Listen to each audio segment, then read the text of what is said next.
This is one of the most ancient wine territories on the planet. No, I'm not in France, I'm not in Spain, and I'm not even in Italy. I'm in the Sumerian hills of Judea and Samaria. Welcome to Shiloh, the biblical city that preceded Jerusalem as a central worship site of the early Israelites. Over 3,000 years ago, Shiloh was the first capital of the Israelite kingdom. And today it's home to the Shiloh Winery, a boutique winery that produces some of Israel's most internationally recognized kosher wines.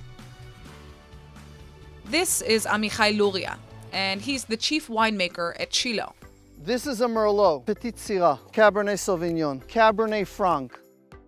The whole area, all these vineyards around us, we have lots and lots of ancient wine presses that date back thousands of years. King David, Yoshua bin Nun, this is where they walked, this is where they lived, this is where they made wine. They'd bring the grapes here, step on it, put it into the hole over there, it would ferment, and you'd have wine. When King David said, wine gladdens the heart, he was talking about wine that was made here in this area.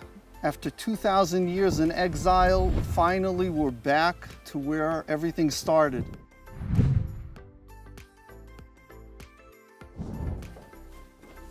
And then there is light.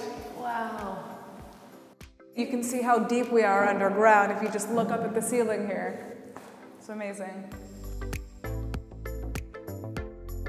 So we're drinking a Shiloh 2019 rosé in a cave where they used to age wine 3,000 years ago. L'chaim.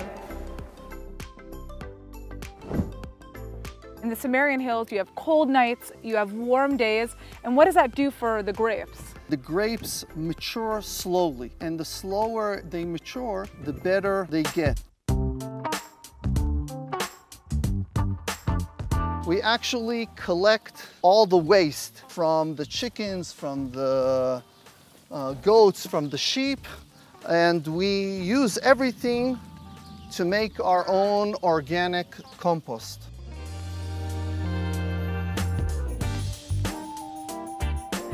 So this is a Cabernet Sauvignon that I separated the men from the boys, so to speak, different barrels, and picked the best ones to make this specific wine. Okay. And this is the base of the Cabernet Secret Reserve, which is our best seller.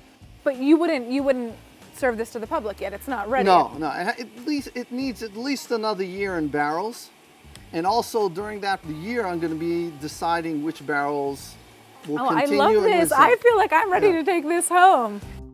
Amichai has taken me to his house to feast on a local lamb.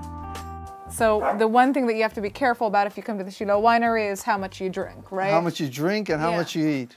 And how much you eat. We try to do a different kind of tour to be unique, to give a different kind of experience. How long has this been cooking for?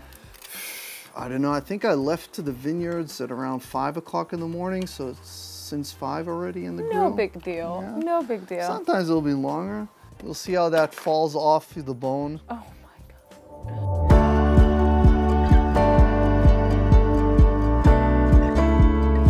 God. It's an amazing privilege to work the land of Israel. It's an amazing privilege to plant the vine and knowing that prophecies are coming true. And when you respect the vines themselves, then you get back. It's a spiritual connection of a person that makes wine to the land itself, to the vines.